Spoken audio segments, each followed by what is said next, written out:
La Bible révèle que la fin de toute chose est proche et que Dieu appelle tout homme à pouvoir se réjouir de la seconde venue de Jésus-Christ. L'objectif de cette présentation est de vous préparer à être du nombre de ceux qui gardent les commandements de Dieu et le témoignage, la foi de Jésus-Christ.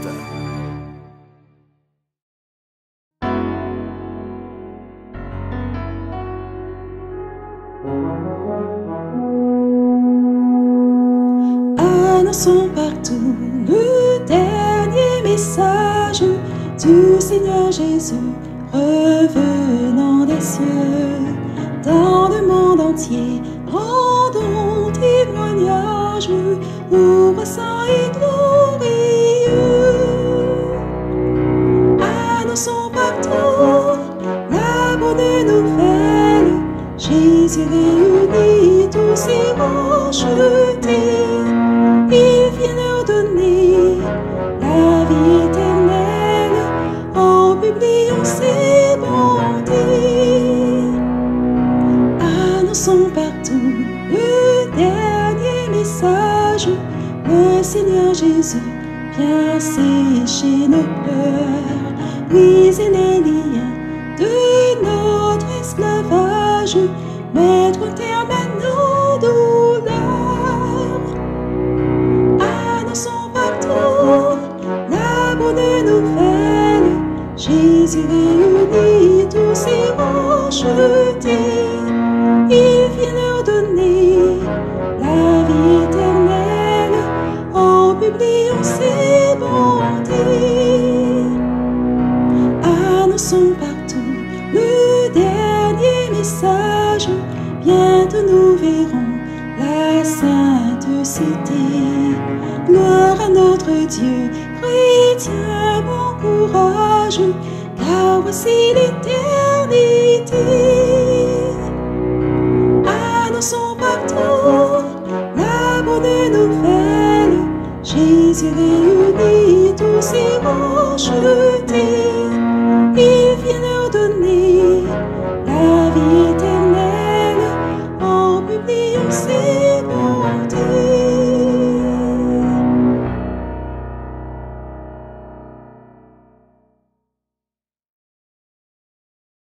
Eh bien, je souhaite à chacun un très bon sabbat dans le nom de notre Seigneur Jésus-Christ. C'est vraiment une joie que de pouvoir être dans le saint jour du Seigneur afin de communier fraternellement et partager le pain de vie. Et où que vous soyez, un bon sabbat, bienvenue à chacun. Et nous allons aller de l'avant dans notre étude du livre de Daniel que nous allons reprendre. Et en ce début d'année 2024, et d'ailleurs, si ça n'a pas déjà été fait, je tiens à vous présenter mes vœux de, de bénédiction spirituelle pour 2024 en Jésus-Christ. Que le Seigneur vous bénisse abondamment, spirituellement, qu'il vous accorde de pouvoir expérimenter un réveil et une réforme comme jamais auparavant en cette année. Tels sont mes vœux pour vous en 2024. Et nous allons prier et je vous invite à pouvoir vous joindre à moi, à prendre la position qu'il convient afin que nous puissions invoquer la présence du Seigneur.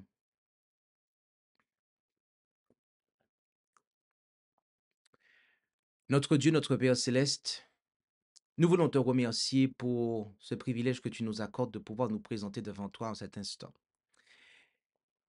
Bien que nous soyons indignes de pouvoir venir par nous-mêmes en raison de nos fautes, de nos manquements, tu nous acceptes dans le don précieux de Jésus-Christ, ton Fils. Et par son sang, tu laves et tu nous purifies de nos péchés. Merci pour cela, Père. Et alors que nous, allons ouvrir ta sainte parole, nous réclamons maintenant ton Saint-Esprit, afin que nous soyons conduits et dirigés dans toute ta vérité et que nous puissions comprendre, ta parole. Et accorde-nous une grâce supplémentaire en ce qui concerne le livre de Daniel, une compréhension supplémentaire, alors que nous tentons, nous tâchons de l'étudier en profondeur, que tu puisses eh bien, nous bénir en ce sens-là. Et nous t'en prions au nom et par les mérites de Jésus. Amen.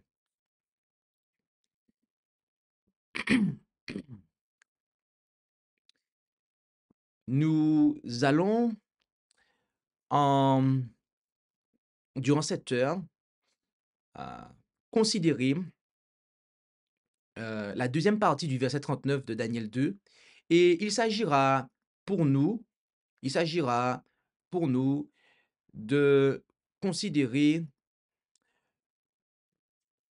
l'interprétation du songe de Nebuchadnezzar, donc troisième partie, ventre et hanche d'airain, la Grèce. Et il s'agit de considérer donc la deuxième partie du verset 39 de Daniel chapitre 2. Et nous allons donc sans plus tarder considérer le texte de base qui, qui dit: Et après toi, il s'élèvera un autre royaume, moindre que toi. Puis un troisième royaume qui sera d'airain et qui dominera toute la terre. Tel est le texte de base de cette présentation. Et j'ai annoncé effectivement que c'est la deuxième partie, euh, c'est-à-dire la partie B. Et vous avez néanmoins vu que j'ai mis en fait tout le verset 39. C'est parce qu'on va faire un petit rappel. Ok, on va faire un petit rappel de ce qu'on a vu la fois précédente. Juste un tout petit rappel, mais vraiment de rien du tout. C'est après toi que toi. En effet, de qui s'agit-il ici? Eh bien, on a vu la fois précédente, l'emploi du mot royaume entre les deux pronoms personnels, toi, montre que ce sont des royaumes et non des rois particuliers qui sont représentés par les différentes parties de cette image ou de cette statue. Ainsi, bien que le pronom personnel ait été employé, c'est le royaume et non la personne du roi qui est visée. Donc, il est important de rappeler ça, car on parle vraiment ici de royaume, ok, dans cette statue. Et donc, il est dit, donc là, on rentre vraiment dans la partie B, la deuxième partie du verset 39, puis un troisième royaume. Et de quel royaume s'agit-il? De quel royaume s'agit-il? Eh bien, j'aimerais que nous puissions considérer un commentaire à ce propos.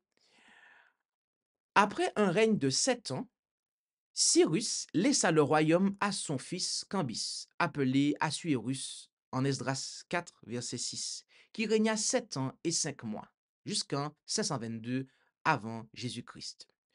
8 monarques, dont les règnes variaient de 7 mois à 46 ans chacun, montèrent sur le trône dans l'ordre suivant jusqu'à l'an 336 avant Jésus-Christ. Smerdis, le magien, appelé Artaxerxès en Esdras 4, 7, 7 mois en l'an 522 avant Jésus-Christ. Darius Istaspe, de 521 à 486 avant Jésus-Christ. Xerxès, de 485 à 465 avant Jésus-Christ. Artaxerxès, Longimanu, de 464 à 424 avant Jésus-Christ. Darius Notus, de 423 à 405 avant Jésus-Christ. Artaxerxès, même nom, de 404 à 359 avant Jésus-Christ. Ocus ou Ochus, ça dépend, de 358 à 338, et c'est avant Jésus-Christ, il manque le avant. Arès, de 337 à 336 avant Jésus-Christ. L'année 335 est considérée comme la première de Darius Condomanus, le dernier de la lignée des anciens rois perses. Selon Prideaux, cet homme était d'une stature noble, d'une belle personne, d'une grande valeur personnelle et d'un tempérament doux et généreux. S'il avait vécu à un autre âge, il aurait sans aucun doute connu une longue et splendide carrière. Mais il eut la malchance d'avoir à affronter celui qui était un agent de l'accomplissement de la prophétie, et aucune qualification naturelle ou acquise ne pouvait lui permettre de ne pouvait lui permettre de réussir dans cette lutte inégale. À peine était-il bien installé sur le trône, dit ce dernier historien, qu'il vit son redoutable ennemi, Alexandre, à la tête des soldats grecs, s'apprêtant à l'en faire descendre. La cause et les détails de la lutte entre les Grecs et les Perses sont laissés aux historiens spécialement consacrés à ces questions. Il suffit de dire ici que le point décisif fut atteint sur le champ d'Arbel en 331 avant Jésus-Christ, où les Grecs, bien que n'étant qu'un à 20 par rapport aux Perses, furent entièrement victorieux. Et Alexandre devint dès lors le seigneur absolu de l'Empire perse dans la plus grande mesure qu'il ait jamais été possédé par l'un de ses propres rois. Un troisième royaume qui sera d'airain et qui dominera sur toute la terre, dit le prophète. Si peu nombreuses et si brèves sont les paroles inspirées qui impliquent dans leur accomplissement un changement des dirigeants du monde. Dans le kaléidoscope politique toujours changeant, la Grèce entre maintenant dans le champ de vision pour être pendant un certain temps l'objet de toute l'attention, en tant que troisième de ce que l'on appelle les grands empires universels de la Terre. Après la bataille fatale qui décida du sort de l'Empire, Darius s'efforça encore de rassembler les restes brisés de son armée et de défendre son royaume et ses droits. Mais il ne parvint pas à rassembler, dans l'ensemble de son armée récemment si nombreuse et si bien équipée, une force avec laquelle il jugea prudent de risquer un nouvel engagement avec les Grecs victorieux. Alexandre le poursuivit sur les ailes du vent. À plusieurs reprises, Darius parvint à peine à échapper à l'emprise de son ennemi qui le suivait avec rapidité. Enfin, deux traîtres, Bessus et Nabarzan, s'emparèrent de l'infortuné prince, l'enfermèrent dans un chariot étroit et s'enfuirent avec lui comme prisonnier vers la Bactriane. Alexandre, apprenant que Darius se trouvait dans une situation dangereuse entre les mains des traîtres, se lança immédiatement dans une poursuite forcée avec la partie la plus légère de son armée. Après plusieurs jours de marche pénible, il rencontra les traîtres. Ceux-ci passèrent Darius. Je reprends. Ceux-ci pressèrent Darius de monter à cheval pour fuir plus vite. Sur son refus, ils lui firent plusieurs blessures mortelles et le laissèrent agoniser dans son chariot, tandis qu'il montait à cheval et s'éloignait. Lorsqu'Alexandre monta, il ne vit que la forme inanimée du roi perse. En contemplant le cadavre, il aurait pu tirer une leçon profitable de l'instabilité de la fortune humaine, de l'infortune humaine, de la fortune, excusez-moi, humaine.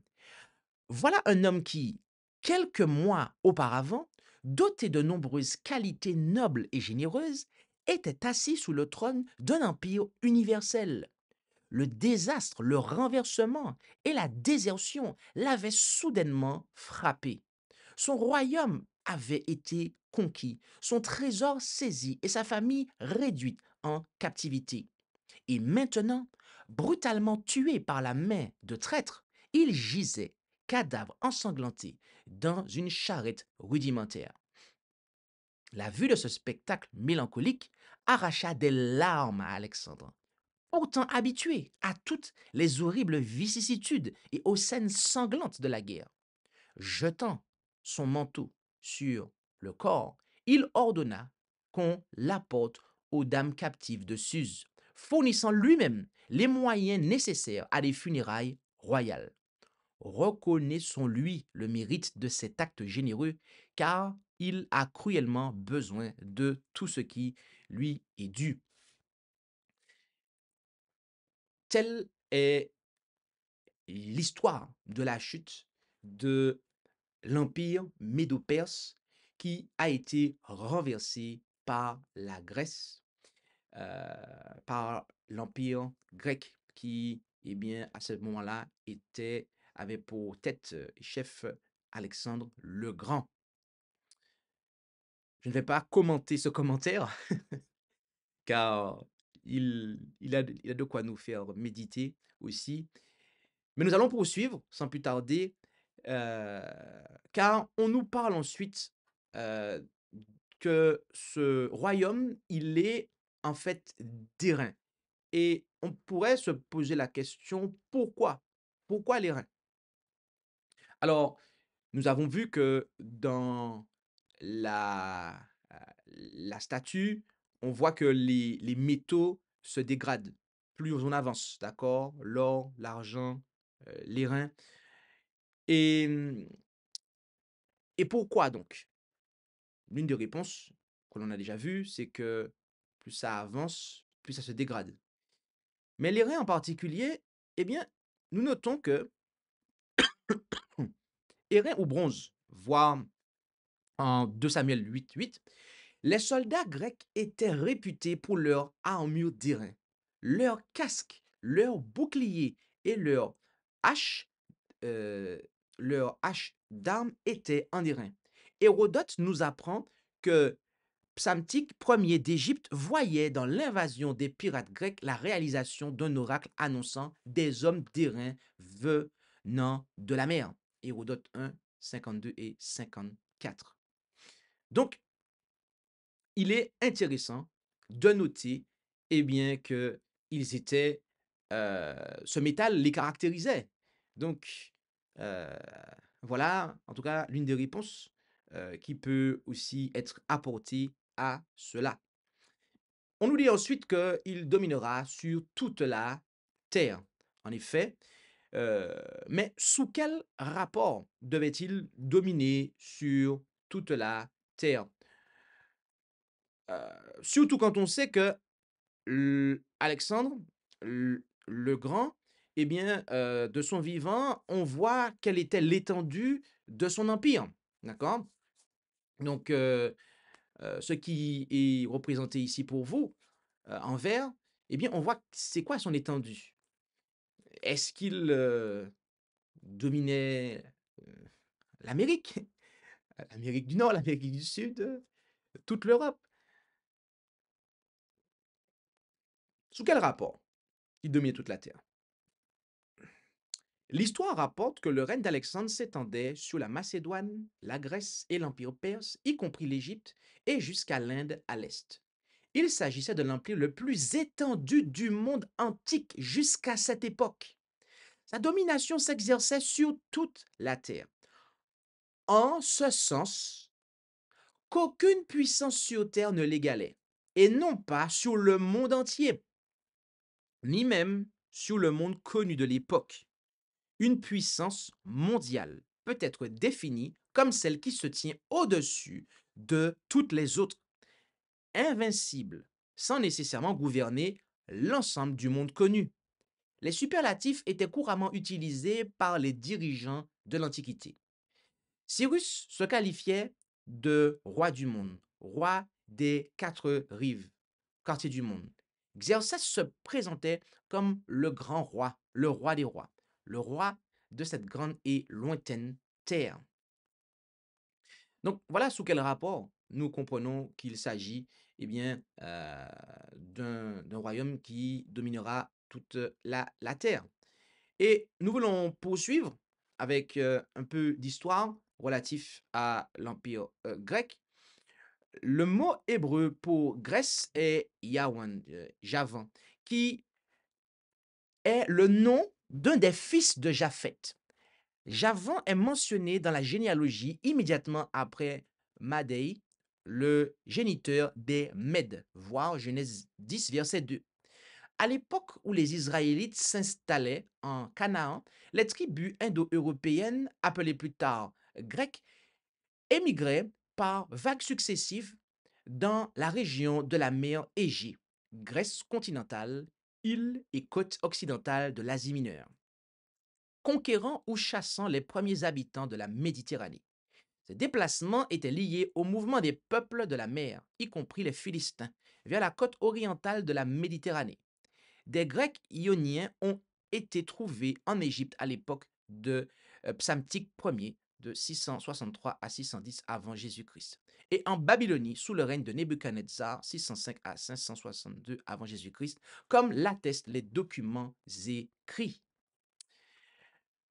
La Grèce était divisée en petites cités-États qui parlaient une langue commune mais n'agissaient pas de manière concertée. Lorsque nous évoquons la Grèce antique, nous pensons principalement à l'âge d'or de la civilisation grecque sous la direction d'Atlante au 5e siècle avant Jésus-Christ. Cette floraison de la culture grecque a suivi la période du plus grand effort uni des cités-États divisées, la défense réussie de la Grèce contre la Perse à l'époque de la reine Esther.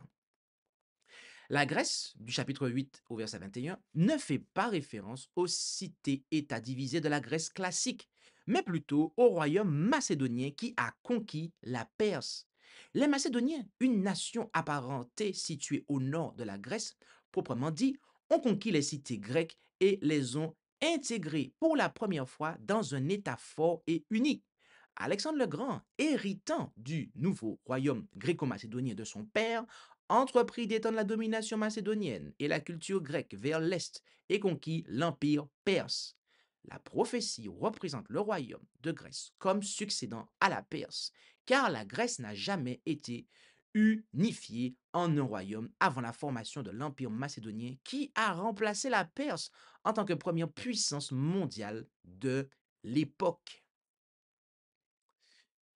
Voilà quelques notes relatives à l'histoire de la Grèce qui a succédé à l'Empire médo-persan. Et donc, nous allons pouvoir passer à des applications. Car nous voulons avoir une nourriture spirituelle et pas que parler d'histoire. Bien que nous avons vu qu'il y a des choses que nous pouvons tirer, notamment de la chute, telle que Uriah Smith nous l'a rapporté, la chute de l'Empire médo-perse et comment Alexandre aurait dû tirer des leçons de cela. D'accord? Mais on parlera de la chute de l'Empire grec dans la prochaine présentation. Mais pour l'heure, on va se focaliser sur la chute de l'Empire médo-persan. Comme la fois précédente, on parlait des Médo-Perses et on s'est focalisé sur la chute de Babylone. Donc, à chaque fois qu'on va avancer, on va se focaliser en application sur la chute de l'Empire précédent, en fait. Et quelle leçon que l'on peut tirer de cela, en fait? Alors, il y a une chose qui, à mon sens, devrait véritablement retenir notre attention, notamment avec cet empire, l'empire médo-persan. En effet, l'Écriture nous rapporte une chose qui était caractéristique de cet empire et euh, qui est en fait quasi un proverbe aujourd'hui, en tout cas même pour moi et pour des pasteurs avec qui je fonctionne. En Esther 1, verset 19, si le roi le trouve bon, qu'on publie un édit royal de sa part et qu'il soit inscrit dans les décrets de Perse et de Médie et soit irrévocable, savoir que Vashti ne vienne plus devant le roi Assuérus et que le roi donne sa royauté à une autre meilleure qu'elle. En Daniel 6, verset 8, maintenant, ô roi, confirme la défense et mets-la par écrit, afin qu'il n'y soit rien changé selon la loi des Mèdes et des Perses, qui est irrévocable. En Daniel 6, verset 12, puis ils s'approchèrent du roi et lui dirent au sujet de la défense royale, n'as-tu pas rendu par écrit une défense portant que tout homme qui adresserait une requête à quelque dieu ou à quelques hommes pendant 30 jours, excepté à toi, ô roi, serait jeté dans la fosse aux lions? Le roi répondit et dit, la chose est certaine, selon la loi des Mèdes et des Perses, qui est irrévocable. Bien-aimés, les Mèdes et les Perses considéraient leur loi comme étant irrévocable. Ils considéraient leurs décisions, leurs choix, qui étaient transcrits en loi, comme étant irrévocables. Cela implique qu'ils considéraient que les décisions qu'ils prenaient ne pouvaient être que bonnes. Ils se considéraient comme étant infaillibles.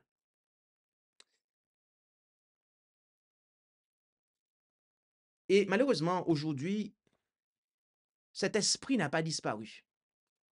Cette façon de fonctionner, de penser, de se penser, était propre à un empire qui a été renversé, je vous rappelle, qui a été renversé. Et malheureusement, cette façon de penser, eh bien, n'a pas disparu et est aujourd'hui encore la raison pour laquelle certains sont tombés. Qu'est-ce que l'infaillibilité pontificale? Le 18 juillet 1870, les pères du Concile Vatican I définissaient le dogme de l'infaillibilité pontificale. Dans des conditions très restrictives, le pape peut exprimer de manière certaine ce qui est vrai en matière de foi ou de mœurs. Déjà, en 1854, le pape Pie IX avait déclaré, prononcé et défini l'Immaculée Conception de la Vierge Marie. Il avait ainsi tranché un débat qui traînait depuis des siècles. Marie, pleine de grâce, a-t-elle été exemptée du péché originel? Les papes et le Concile de Trente avaient demandé de laisser cette question de côté. Mais la dévotion envers l'Immaculée Conception de la Vierge continuait de se développer. La médaille frappée à des millions d'exemplaires après les apparitions de la rue du Bac à Paris en 1830 invoque Marie conçue sans péché. Des pétitions pressèrent le pape de se prononcer.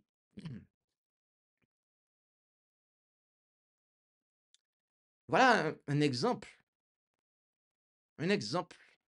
d'application de ce que nous avons vu chez les Mèdes et les Perses. Cela, eh bien, est perpétué, cet état de pensée est perpétré, se perpétue dans le système catholique avec la papauté et notamment ici avec le cas de la Vierge Marie, ok, avec le concept de l'Immaculée Conception. Et c'est infaillible en fait. Ils ne vont jamais revenir dessus. Or, or, or, pas malheureusement, mais la vérité est, est que, en fait, c'est faux. Pourquoi c'est faux? C'est bien parce que Marie confessa elle-même être une pécheresse. En effet, en Luc 1, versets 46 et 47, alors Marie dit, mon âme magnifie le Seigneur, et mon esprit se réjouit en Dieu, mon Sauveur. Mais quand vous dites que Dieu est votre Sauveur, c'est que vous reconnaissez que vous êtes une pécheresse, en fait. Marie elle-même reconnaissait qu'elle avait besoin d'un Sauveur. Elle a reconnu elle-même qu'elle avait besoin d'un Sauveur. Pourtant, nous avons un système religieux qui a dit d'une façon irrévocable, eh bien que Marie, c'est l'Immaculée Conception. Ça veut dire qu'elle a été conçue sans péché, en fait. Si elle a été conçue sans péché, c'est qu'elle n'a pas besoin de sauveur. En tout cas, dans la pensée catholique, c'est comme ça. Sauf que la Marie que je connais, qui est dans la Bible, elle me dit qu'elle a un sauveur. Donc c'est qu'elle est une pécheresse, en fait. Vous voyez, bien aimé, cette façon de penser se perpétue malheureusement encore aujourd'hui. Et c'est la raison, tristement, pour laquelle vous avez des églises qui sont tombées, qui, comme l'Empire médo-perse, ne peuvent pas rester debout, en fait. Elles tombent en raison du fait qu'elles érigent leur pensée, leur concept, eh bien, en dogme infaillible.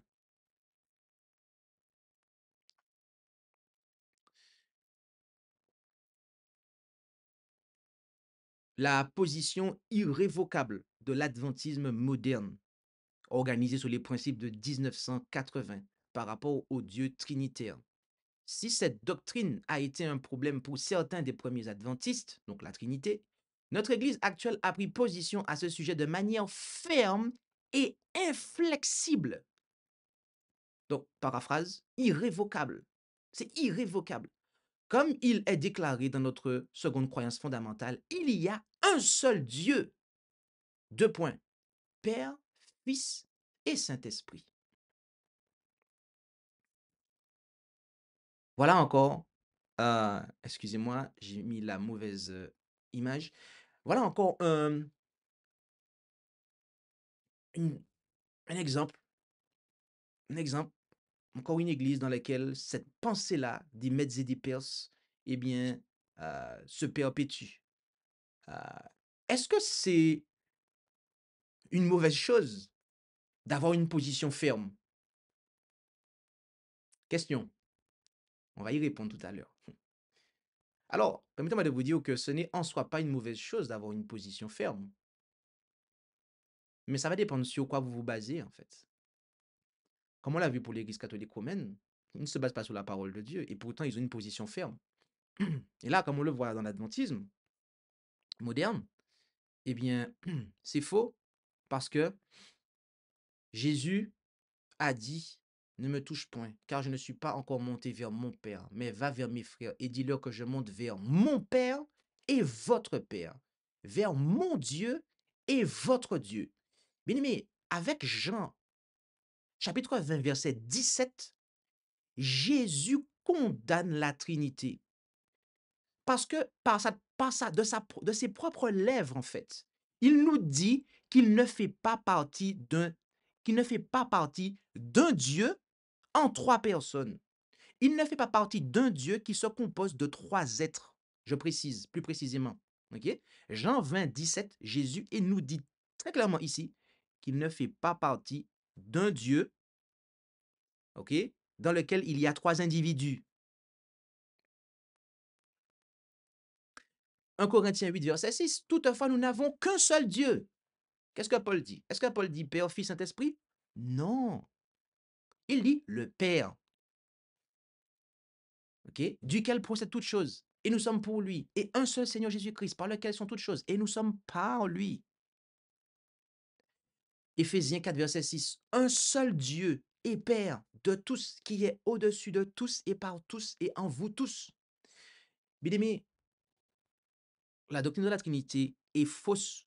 Ce concept qui est un dogme infaillible et irrévocable, non seulement pour l'adventisme moderne, mais aussi pour le conseil œcuménique des églises. Et ce parce que il a d'abord été ainsi pour le système catholique romain. Eh bien, c'est faux parce que l'Écriture nous dit que Dieu est un être personnel, à savoir le Père. D'accord? Le Père, soyons clairs sur ça, n'a besoin de personne d'autre pour être Dieu. À lui seul et en lui seul, il est Dieu en fait. Il ne lui manque rien pour être Dieu, pour être le Dieu, le très haut, le tout-puissant.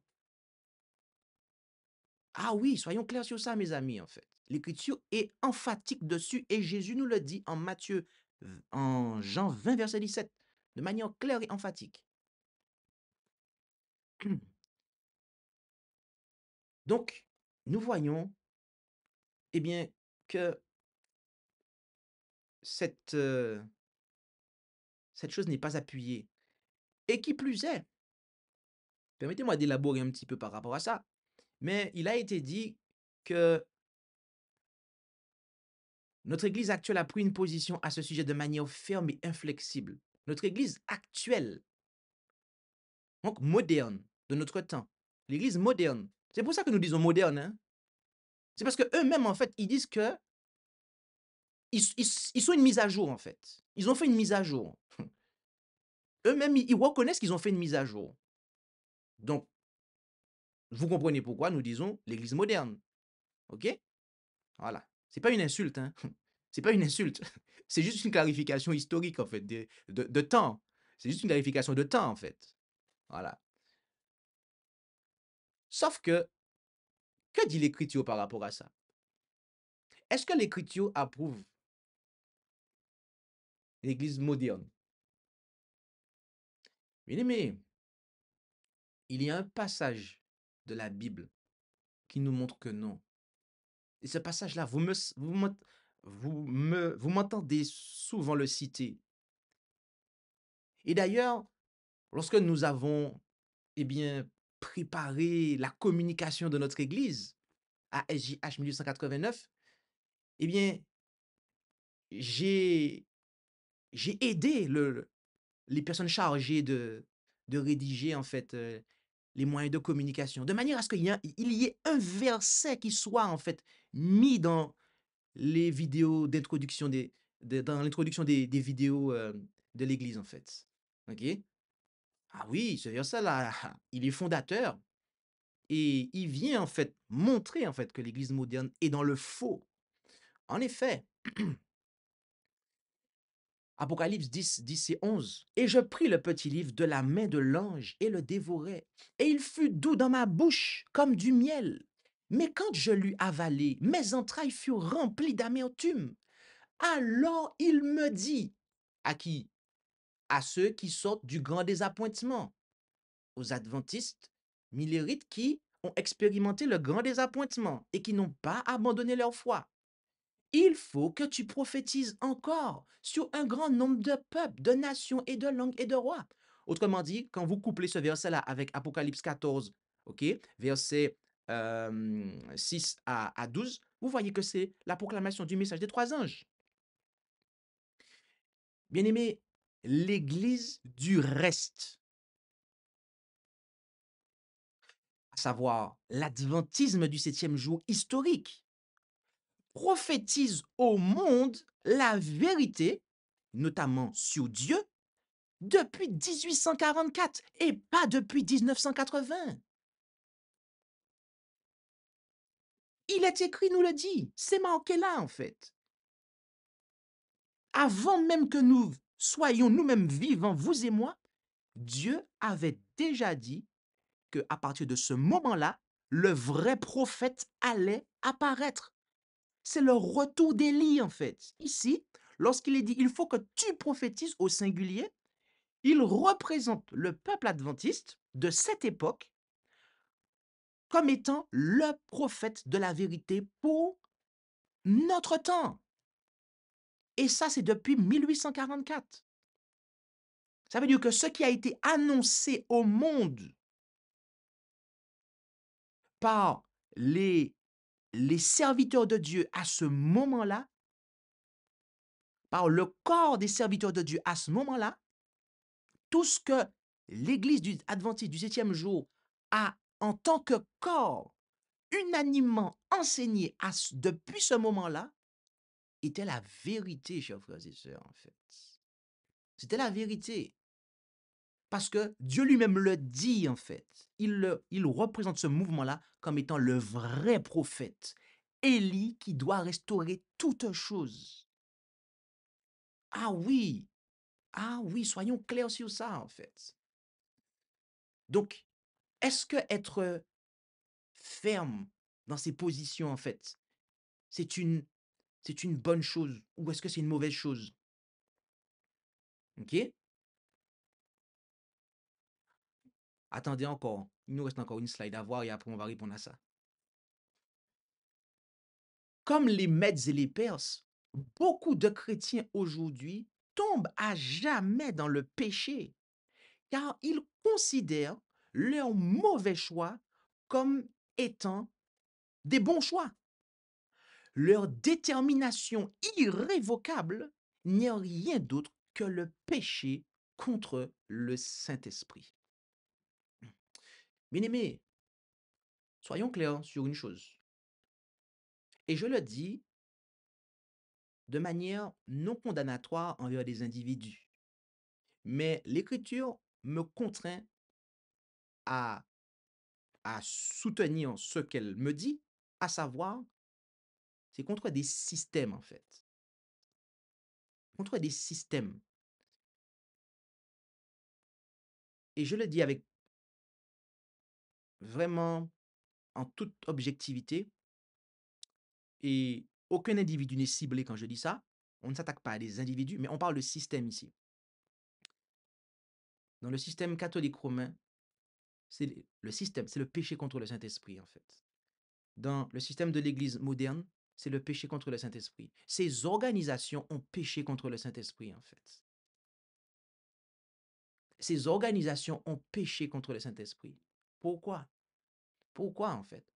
Parce qu'elles ont dit de manière irrévocable que l'erreur est la vérité. Et ça, mes amis, c'est le péché contre le Saint-Esprit. Et vous ne pourrez pas détourner ces organisations de la direction qu'elles ont prise, en fait. C'est pour ça qu'Apocalypse nous dit de sortir de Babylone, en fait. Il n'y a aucun espoir de rectification, en fait. Il n'y a aucun espoir de rectification. Pourquoi?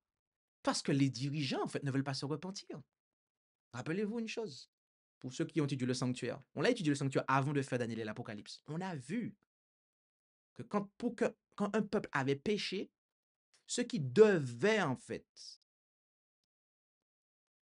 conduire la repentance du peuple, ce sont les dirigeants, en fait. C'est eux qui devaient confesser les péchés du peuple sous la tête de l'animal.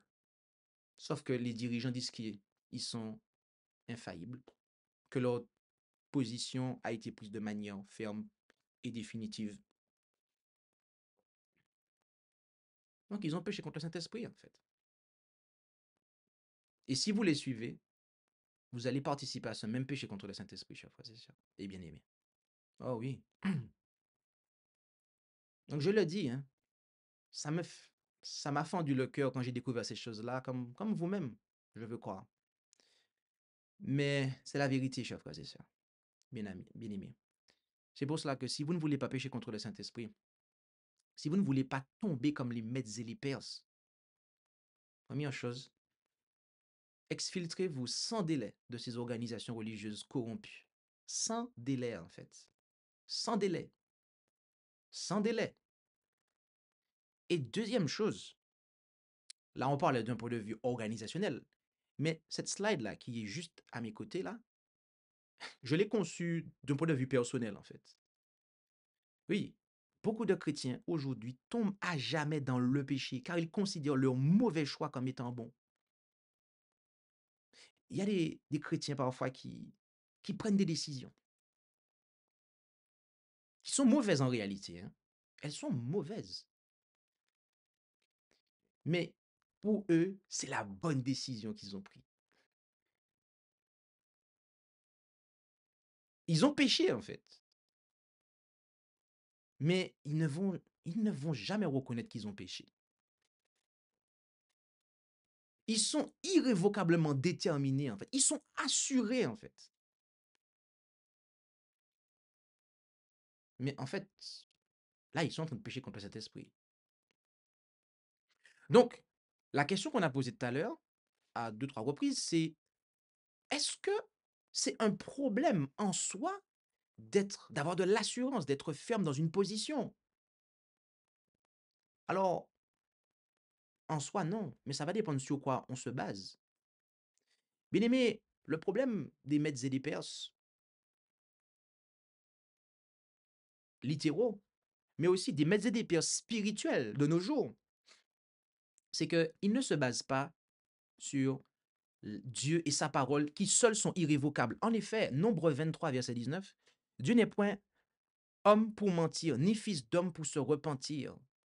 Il a dit, ne le fera-t-il point? Il a parlé, ne le réalisera-t-il pas? Psaume 19, verset 8. La loi de l'Éternel est, comment? Parfaite. Elle restaure l'âme. Le témoignage de l'Éternel est sûr. Il donne de la sagesse aux simples. Matthieu 24, verset 35. Le ciel et la terre passeront, mais mes paroles ne passeront pas. Tite 1, verset 2. En vue de l'espérance de la vie éternelle que Dieu, qui ne peut mentir, a promis avant les temps éternels. Vous avez noté ça? Bien-aimés, est-ce que vous savez quelles sont les deux choses qui sont impossibles à Dieu? Il y a deux choses que l'Écriture, notamment, nous dit qu'il est impossible à Dieu de faire. Cela lui est impossible. Oui, bien-aimé, Dieu a des limites. Le Dieu du ciel, le Tout-Puissant, a des limites. Et quelles sont ces limites? Premièrement, il ne peut pas mourir. Le Dieu très haut, hein, le Père. Hein. Et deuxièmement, là, on nous dit, il ne peut mentir. C'est impossible à Dieu de mentir. Il en est incapable. C'est fort. Or, les médecins et les Perses, en agissant ainsi, ils se prenaient pour Dieu. Ils se prenaient pour Dieu, en fait. Sauf qu'on voit où est-ce qu'ils sont aujourd'hui, en fait. Regardez sur une carte. Dites-moi, où se trouve le royaume des Médes et des Perses? Vous le voyez encore aujourd'hui? Vous voyez encore cet empire-là debout aujourd'hui? Non, il n'est plus debout, en fait.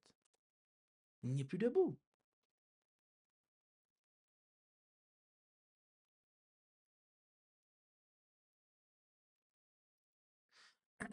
Bien-aimé, Dieu et sa parole sont seuls, irrévocables. Et c'est parce que des êtres humains, en groupe ou en tant qu'individu, ne se sont pas en fait positionnés sur la parole de Dieu, sur la loi de Dieu qui est parfaite comme norme de gouvernance ecclésiastique, comme norme de gouvernance personnelle, comme cadre en fait. Eh bien, que ces personnes sont tombées littéralement ou spirituellement. Jésus a dit, mes paroles ne passeront point. Il y en a qui veulent trafiquer les paroles de Jésus. Jésus a enseigné des choses très claires. Il a dit que, par exemple, je prends un exemple, que normalement, la mort est censée mettre un terme au mariage. Mais que le péché d'adultère, mis à part la mort, c'est la seule chose qui vient rompre le lien du mariage. Jésus l'a dit, en fait. Matthieu 19. Et il a dit que ces paroles ne passeront pas, en fait. Mais aujourd'hui, il y a des gens qui font passer les paroles de Jésus. Et ils prennent une position ferme et inflexible dans leur péché d'adultère, en fait. Leur position est irrévocable, en fait. Jésus a dit, allez, faites des nations de tous les disciples, les baptisant au nom du Père, du Fils et du Saint-Esprit, et enseignez-leur à garder tout ce que je vous ai prescrit. C'est irrévocable. Ces paroles-là ne passeront point, en fait. Pourtant, il y a des gens qui disent que ça, c'est l'Église catholique romaine qui l'a inventé. Et je pourrais continuer, la liste est longue. Hein. Je pourrais continuer, la liste est longue, chers frères et sœurs. La liste est longue. Bien-aimés, Dieu nous invite à ne pas faire comme les Mèdes et les Perses, à ne pas prendre une position, une assurance sur une idéologie, sur un concept, sur une théorie, sur un fonctionnement, un règlement qui n'est pas sa parole en fait, qui n'est pas en accord avec sa loi, qui n'est pas en accord avec les commandements de Dieu et la foi de Jésus en fait. Car malheureusement, si nous faisons ça, ce qui va se passer, c'est que notre avenir sera le même que celui des Mèdes et des Perses. Parce que ce qui se passe, c'est que, voyez-vous, la parole de Dieu, elle ne passera pas. Ça veut dire que ceux qui auront construit leur vie sur la parole de Dieu, en tant qu'individus, ou des groupes de personnes qui se seront en fait appuyés sur la parole de Dieu, d'accord? Les commandements de Dieu, la foi de Jésus pour leur fonctionnement individuel ou ecclésiastique, eh bien, comme la parole de Dieu ne passe pas, ces paroles ne passeront point, Ça veut dire que c'est stable. Eh bien, ces individus-là, ces groupes-là, en fait, ils vont pouvoir, ils ont un avenir, en fait. Ils ont un avenir. Ils ont un avenir. Par contre, lorsque vous ne basez pas sur la parole de Dieu, mais sur vos propres raisonnements, votre propre philosophie, vos propres règlements, en fait, vous n'avez pas d'avenir. Vous n'avez pas d'avenir. Et bien aimé, Dieu veut que nous ayons un avenir. Dieu veut que nous ayons un avenir, jusque dans l'éternité. C'est pour cela qu'au travers de cet exemple, de ce triste exemple des Mèdes et des Perses, il y a une leçon pour nous de grâce. Bâtissons notre vie sous le roc. Construisons notre maison sous le rocher. De sorte qu'elle ne passe pas, elle puisse durer jusque dans l'éternité.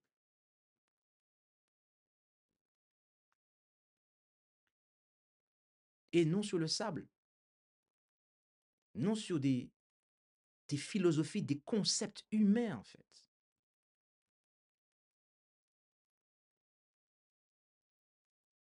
Il y en a qui se sentent en sécurité, malheureusement. Parce qu'il y a plusieurs personnes qui pensent comme eux, en fait. Alors que l'écriture, en fait, ne va pas dans ce sens. Mais comme il y a plusieurs personnes qui pensent comme eux et qui les soutiennent, en fait, dans leur vision des choses, ils sont en sécurité, en fait. Et un jour, ces personnes comprendront, en fait, d'une façon irréfutable, qu'elles avaient tort, mais il sera trop tard. Il sera trop tard. C'est pour cela, bien-aimés, prenons une position sur la parole de Dieu. Soumettons-nous à la parole de Dieu, car Dieu et sa parole sont seuls, irrévocables. Que le Seigneur nous bénisse abondamment. Amen. Nous allons passer au moment de questions-réponses et je vous inviterai à pouvoir intervenir, ok? Et pour que, si vous avez des questions, des remarques par rapport à cette présentation, soyez diligents, s'il vous plaît. Soyez diligents, de sorte que nous puissions traiter vos questions. Et donc, posez vos questions dans le chat de la webconférence ASJH 1889.fr de France. Et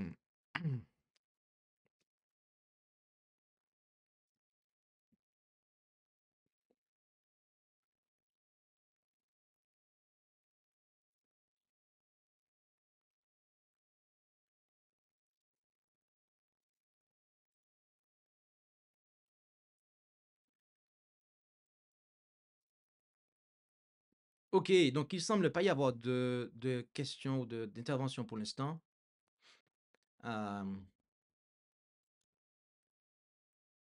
Alors, il y a quelque chose qui semble être arrivé, donc je vais laisser à la modération le soin de pouvoir modérer ça et de pouvoir l'énoncer pour nous.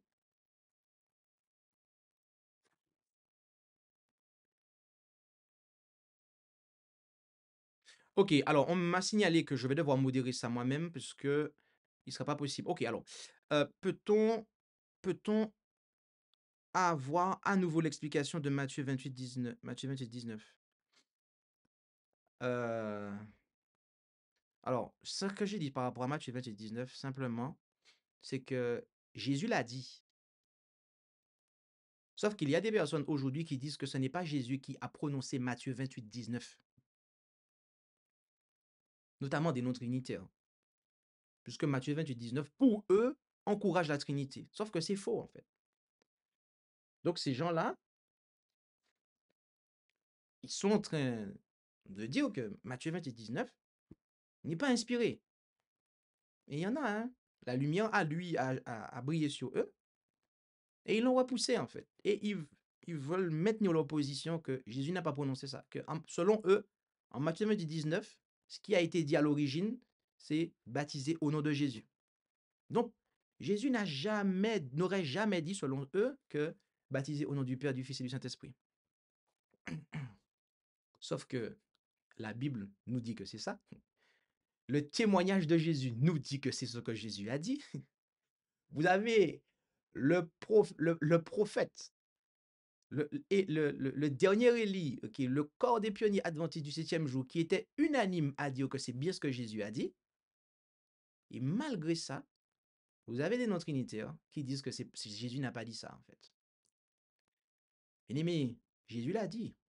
Et ces paroles de Jésus ne passeront pas, en fait.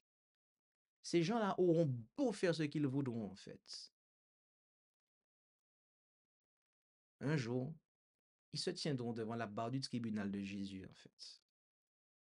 Et Jésus leur demandera, pourquoi vous avez falsifié ma parole, en fait? Que diront-ils? Nous savons mieux que toi ce que tu as dit? Quand je pense à ça, mes amis, je me dis, mais c'est pas possible. Comment on peut avoir, en fait? Comment on peut faire ça? Donc, voilà sensiblement ce que je voulais dire. Et je ne voulais pas rentrer dans d'autres aspects. J'espère que c'est clair pour Claire. Elle parle clairement de l'explication du texte JCB. Ah oui, mais justement, mais moi, je ne vais pas rentrer dans plus d'explications que ça parce que ce n'était pas mon objectif. Donc, voilà. Donc, je ne vais pas non plus diluer le. Sinon, ça va me faire, en fait, faire une brèche et rentrer dans un aspect qui nous amènerait à un hors-sujet, en fait. Voilà. Donc, il faut savoir aussi limiter une explication. Sinon, après, ça vient diluer la discussion, en fait. Donc, l'explication que j'ai apportée reste en phase avec le sujet, qui est l'aspect de l'irrévocabilité. Voilà. Donc, et si vous souhaitez en savoir plus sur Matthieu 28, 19, je vous invite à vous rendre sur le site voixvivante.org. Vous allez dans la partie ouvrage périodique, ok, et dans la partie la voix vivante des témoins du Seigneur, et vous cherchez le numéro qui porte justement sur le baptême et sur Matthieu 28, 19, donc baptisé au nom du Père, du Fils et du Saint-Esprit, et vous aurez justement toutes les explications détaillées que je ne vais pas prendre le temps de dire maintenant, car ça me ferait faire un hors-sujet. Ok, y a-t-il d'autres questions, d'autres interventions? Ou cela a-t-il été clair? Alors, on va laisser encore un petit peu de temps, puisque je veux croire que les choses ont été clairement énoncées.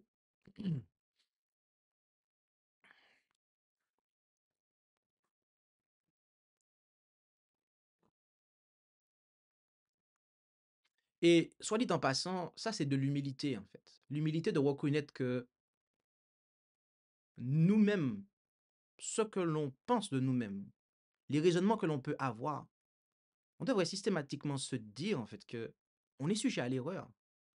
D'accord?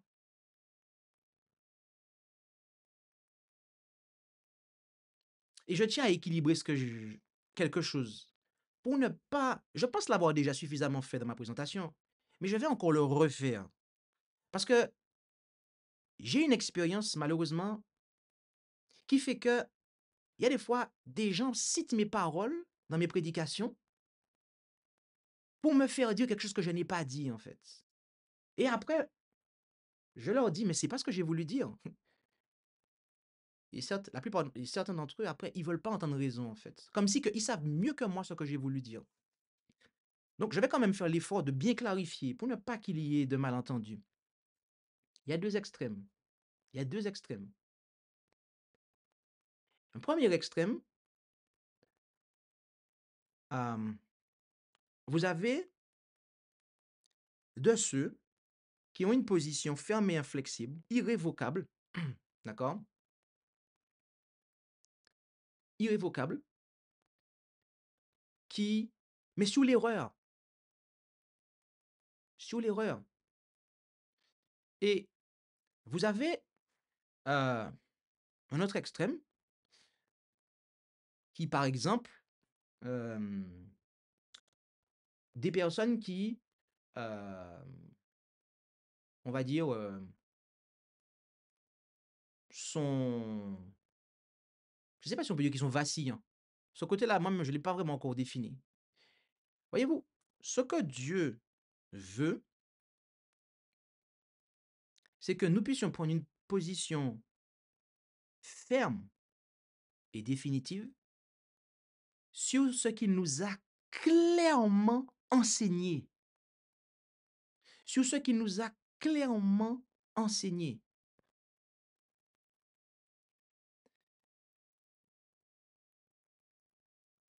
En dehors de ce qu'il nous a clairement enseigné, je ne peux pas concevoir que mes raisonnements sont infaillibles. Je ne peux pas concevoir que ma position ne pourra pas changer. Et je le dis, parce qu'il y en a qui vont venir après cette présentation. Je les vois déjà venir. Ils vont venir dire, ah oui, mais ça veut dire qu'on peut changer de doctrine en fait. Puisqu'il ne faut pas être fermé et inflexible. Ça, c'est un extrême en fait. Qu'on soit clair, l'Église adventiste du 7e jour historique ne changera jamais ses doctrines. Est-ce que vous savez pourquoi? Parce que je vous l'ai dit tout à l'heure, il y a un texte d'Apocalypse qui montre que c'est le vrai prophète, qu'il annonce la vérité au monde depuis 1844. Donc on ne peut pas changer ces doctrines en fait. Ces doctrines-là, les doctrines de l'Église du reste, les doctrines en fait, qui ont été annoncées au monde après le grand désappointement de 1844, ce sont de vraies prophéties, de vrais enseignements en fait. Ce sont les principes fondamentaux de la vérité présente. Et sur ça c'est ferme et inflexible. Là-dessus, oui, c'est ferme et inflexible. Parce que ce sont des vérités en fait. Ce sont les vérités pour notre temps.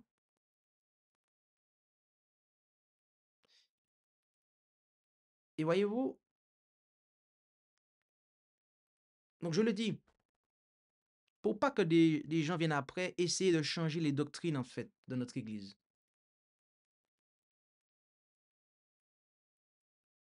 Les gens qui vont se baser sur l'exemple, prendre le cas des Mèdes et des Perses, pour après vous inciter en fait à faire des changements sur des principes fondamentaux qui sont appuyés par la parole de Dieu et le témoignage,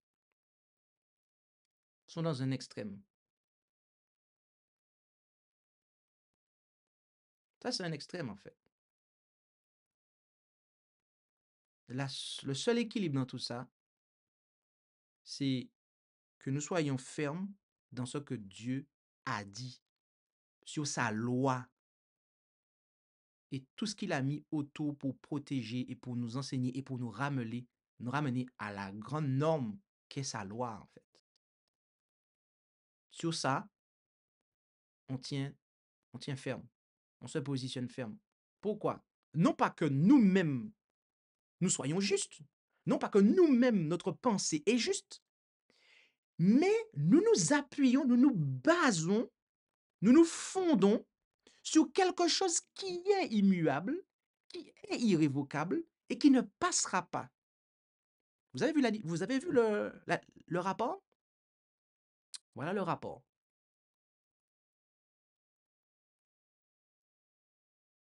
Voilà le rapport. C'est pour ça, en fait, que lorsque nous enseignons la parole de Dieu, nous disons aux gens, c'est ce que dit la parole. C'est pas ce que moi je dis, en fait. Il est écrit. Comme ça, si la personne veut se battre, on se retire, en fait. Et on la laisse se battre avec Dieu, contre Dieu, en fait. C'est tout. C'est très simple. Parce que la parole, elle ne changera pas, en fait. Vous aurez beau faire ce que vous voulez, la parole de Dieu, elle ne changera pas. Les vérités fondamentales les concepts, ce que Dieu a défini dans sa loi, c'est la vérité. Ça le restera, en fait. Et vous ne pouvez rien faire pour changer ça, en fait. Et au jour du jugement, nous aurons des comptes à rendre à Dieu par rapport à ça, par rapport au fait d'avoir essayé de changer les choses, au fait de nous être positionnés de manière irrévocable dans un péché, dans une position erronée, sur une doctrine erronée, alors que la lumière a brillé sur nous. Je précise, alors que la lumière a brillé sur nous. Parce qu'il y en a, ils n'ont pas été éclairés. Dieu leur fera grâce, ça j'en suis sûr. Mais par contre, ceux qui ont été éclairés, et que malgré la lumière, ils auront maintenu leur position irrévocablement,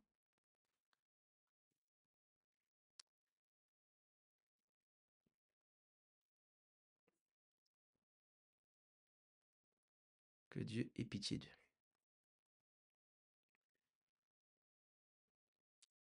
On est bon? Il semble qu'on soit bon, qu'il n'y ait pas d'autre intervention. Donc, ce qui va se passer, c'est que nous allons prier.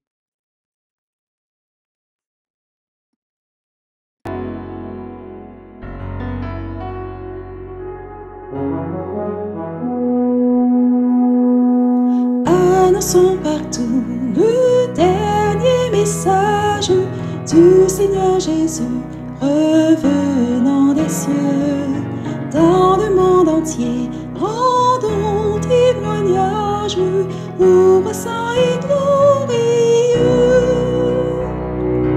Annonçons partout la bonne nouvelle, Jésus réunit tous ses rachetés. Il vient leur donner la vie éternelle en publiant ses bontés. Annonçons partout le dernier message, le Seigneur Jésus vient sécher nos pleurs, briser les liens de notre esclavage, mettre un terme à nos douleurs. Annonçons partout la bonne nouvelle, Jésus réunit tous ses rachetés. Il vient leur donner la vie éternelle en publiant ses bontés. Annonçons partout le dernier message, bientôt nous verrons la sainte cité. Gloire à notre Dieu, chrétien, bon courage, car voici l'éternité.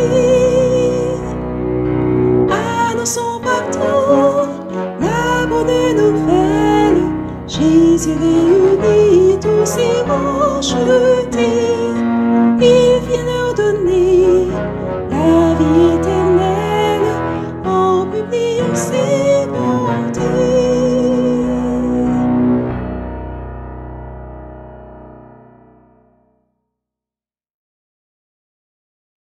Amen.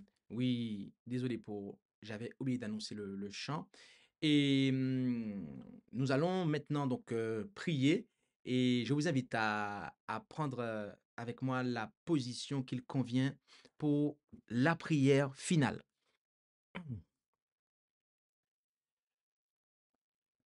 Notre Dieu, notre Père céleste, nous voulons te remercier pour ta parole qui est véritablement une lampe à nos pieds et une lumière sur notre sentier. Et au travers de, des grands empires universels qui se sont succédés, tu nous montres, eh bien, comment ces empires sont tombés, quels sont les péchés qui les ont fait tomber. On a vu avec Babylone que c'était l'orgueil et qui était à l'origine de la chute de cet empire. En effet, nous avons vu que cet orgueil était le péché qui a conduit Babylone à tomber. Et aujourd'hui, on a vu que les Mèdes et les Perses, eh bien, cet empire mondial est tombé, euh, notamment, eh bien, en raison du fait qu'ils considéraient que leurs décisions prises en dehors de toi étaient bonnes et étaient irrévocables.